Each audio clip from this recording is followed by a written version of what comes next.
মৌলভীবাজারের ইতিহাস অনেক পুরনো। সেই মহাভারত তথা প্রাচীন যুগেও পাওয়া যায় এ অঞ্চলের উল্লেখ। ফলে এখনো মৌলভীবাজারের নানা জায়গায় ছড়িয়ে ছিটিয়ে আছে ইতিহাসের নানা পর্বের বিভিন্ন নিদর্শন। সেসব জায়গা প্রাচীন ইতিহাসের প্রত্যক্ষ সাক্ষী হয়ে টিকে আছে এখনো।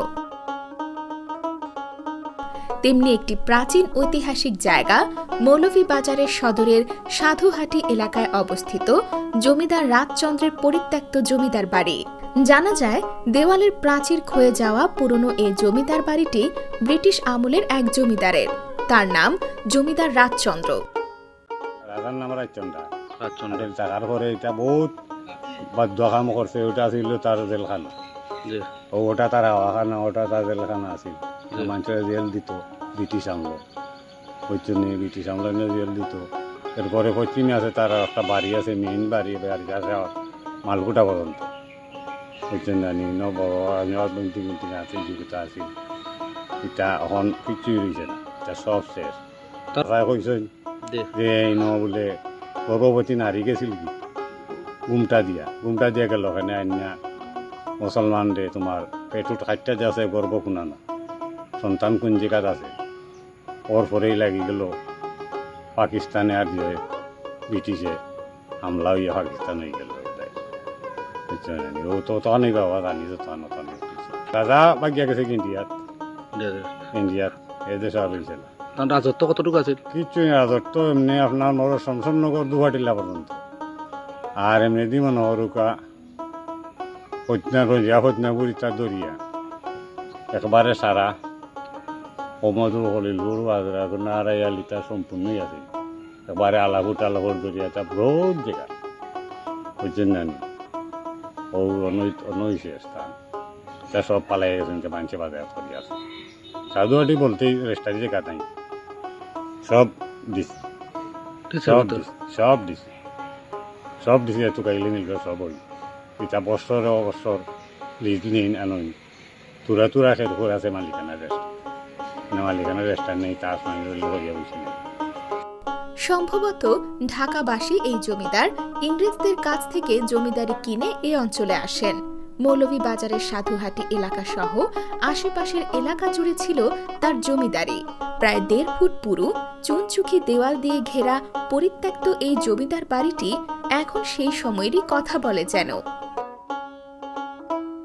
সরজমিনে জমিদার বাড়ি ঘুরে দেখা যায়, জমিদার বাড়ির পাশেই রয়েছে সুবিশাল দিঘি। এখনো দিঘি পানিতে পরিপূর্ণ থাকে সব সময়।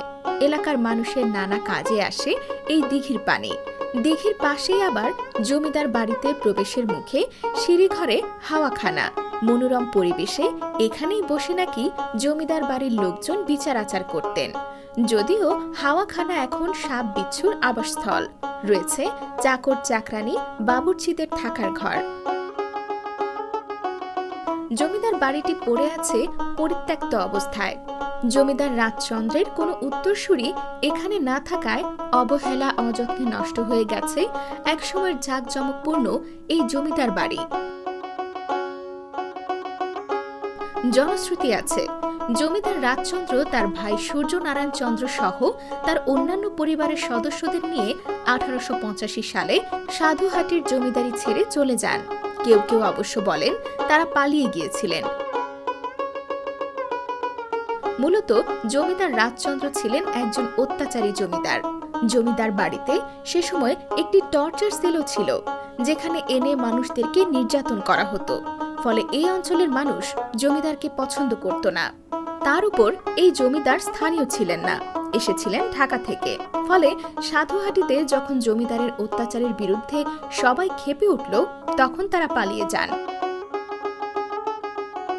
সাধুহাটির এই জমিদার বাড়ির বয়স 2 শতাধিক বছরেরও বেশি। জমিদার বাড়িটি এখনো কোনো মতে টিকে আছে। অনেক জায়গায় খসে পড়েছে দেওয়ালের পলেস্তারা। জমিদার বাড়ির অনেক জায়গাতেই আগাছা, শেকড় বাকড় জন্ম নিয়েছে। ভয় এখন আর তেমন কেউ এদিকে আসেন না। মাঝে মাঝে ইতিহাস সন্ধানী মানুষজন আসেন পুরনো এই জমিদার বাড়ি দেখতে। মানুষের কথকতার মধ্য দিয়ে এভাবেই মাঝে মাঝে এখানে প্রসঙ্গ আসে সাধুহাটির এই জমিদার বাড়ির কথা।